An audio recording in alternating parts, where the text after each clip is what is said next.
anime waifus. Lovely, fictional, and 2D. They come in all shapes and sizes, young, old, busty, and flat as justice. Waifus can be anything, even nuns who you could never touch in real life, but this time I'll be ranking the very opposite of these holy gals. Bring in the demons, cause there ain't nothing quite like a lusty succubus or a kinky demon lord for a waifu. I mean, who doesn't need a little evil in their life? Hello and welcome, you beautiful people. So, I was supposed to do this for 666 subs, cause, you know, funny haha demon number. Thinking based on the usual channel growth that I had a good 2 or 3 months to gather up waifus, and then you wonderful people absolutely smashed that, and now I'm doing this at damn near 900, so thank you all. What this first world problem does mean, however, is that this list was a little rushed and ended up being incomplete.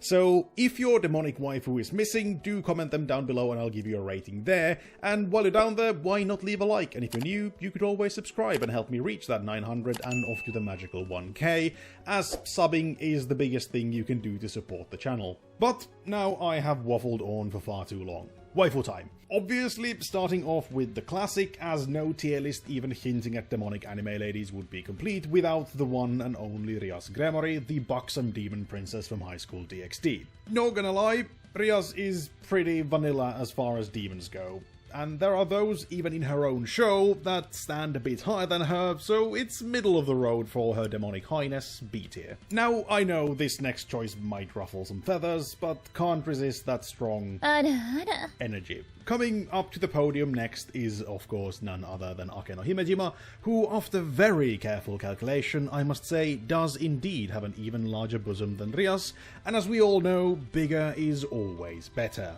A tier. Incidentally, after these two I decided to limit this to only 2 characters per franchise for brevity's sake if nothing else, and as such moving on from the classics into a something a little more recent with Chainsaw Man. And kicking that series off is naturally none other than the sociopathic killer and control freak Makima. And sure, she might not give a flying toss who she murders in the most horrible of ways, she's manipulative and self-serving, but damn boy, she thick. Even if that side of her was nerfed for the anime adaptation. And well, I am nothing if not a man of principle and S tier. And then comes the other fan favorite, Power, and she, well...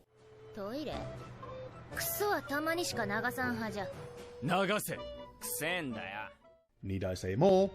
D. And now, because I kinda like going between newer and older shows, let's throw in some big 3 waifus, starting off with Neliel, and well, what can I say? Bleach is known for its top tier waifus, but at the same time, Nell is no Yoruichi, so the former Tres Espada naturally cannot be S tier, so let's drop it down a peg to A. Although her initial introduction is a tad annoying, but still. And then, because I'm not yet super far into Bleach, moving swiftly onwards before I spoil the series for myself by doing research.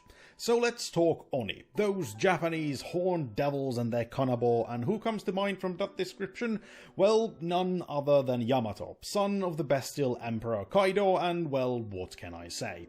Yamato is loyal, friendly, bright, and packs one hell of a punch, and well, then there is... easy S tier. And since we are already on the topic of Oni, let's hit up them Demon Slayer waifus too. Starting off with none other than the best demonic little sister in the world, Nezuko. And sorry Nezuko fans, I don't really like her all that much. Yeah, she's more of a wholesome character, and especially the end of Season 3 was an amazing moment for her, but then again, not really my cup of tea. C tier, sorry. And since I couldn't choose Demon Slayers, as you know, they are by definition not demons, let's go with Ducky, the man-eating Oiran and the lesser half of the Upper Moon 6. Ducky definitely has the looks, and those legs go on for days.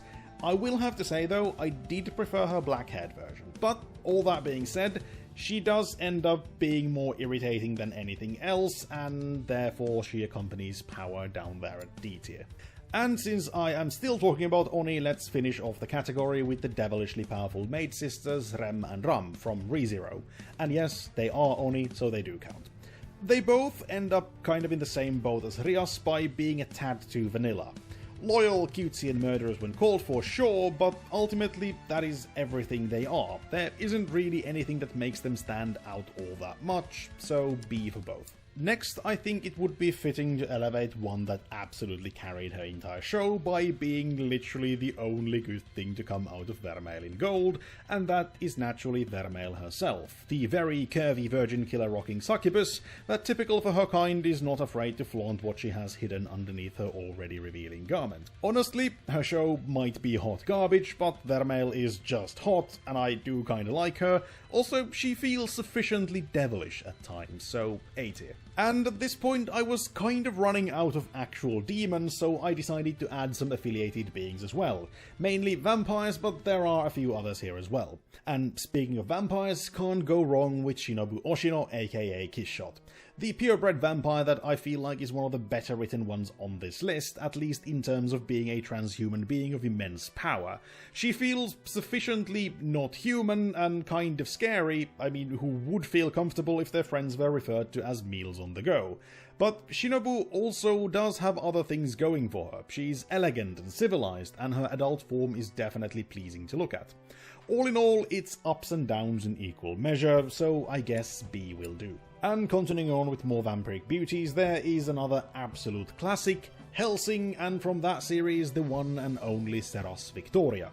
She used to be kind of a happy-go-lucky girl before her vampiric transformation that turned her into a little bit more of a badass, and what can I say, women aren't the only ones that like uniforms, especially very well-filled ones like the one Seras is rocking, and on top of it all, she also comes with one hell of a big gun, A tier. But enough vampires for now, since there are a few demons yet on this demon tier list, and one of those is Jahi-sama, the initially narcissistic and entitled demon who has now found herself in the receiving end of reverse isekai, as she needs to make a living in the mortal world of modern-day Japan.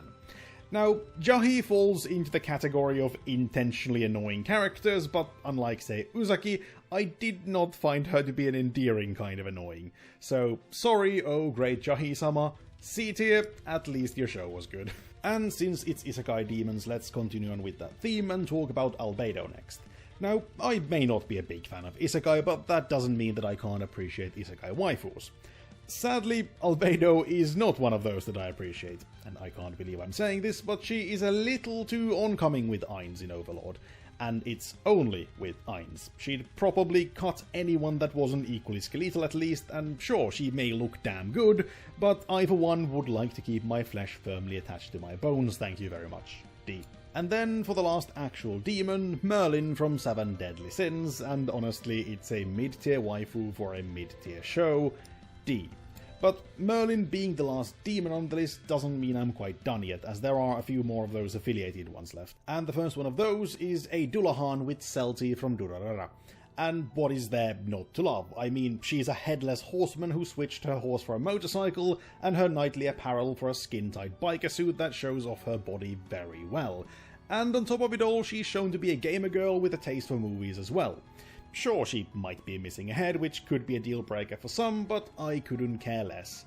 S tier for an S tier waifu. And now that we are closing on the end of the list, up comes another classic, but a multi-dimensional one at that. Quite literally, as Lust is a completely different beast in Standard Full Metal and in Brotherhood. Still, she is the cool kind of waifu.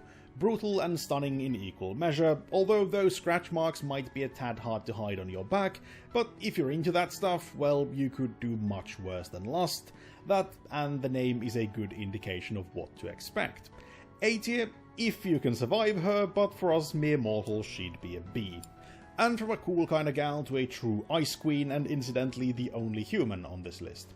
If you can seriously call General S-Death a human. She's more of a demon in human form, which shows in everything she does. A cold and ruthless woman who would personally start a new ice age if it meant securing victory, but she can still be a bit of a maiden at heart for the right guy. Besides, the above rules of a very well-filled uniform apply here as well. Definitely a strong A tier. And that ends the list from S all the way down to D tier. But that is not the end, for there is one that stands above even the S tier. The waifu amongst waifus, the supreme leader in a rank of their own. And that is of course none other than...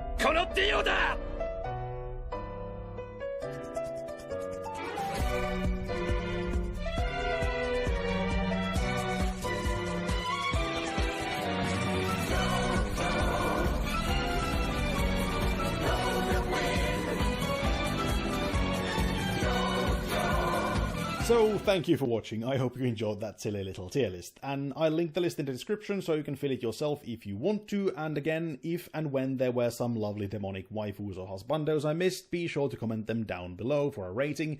If you liked this, like it, dislike if you didn't, subscribe for more anime goodness and check the links in the description if you want to engage with me outside of YouTube. With this, I have been Cheese and hope to see you next time. Ta-ta for now.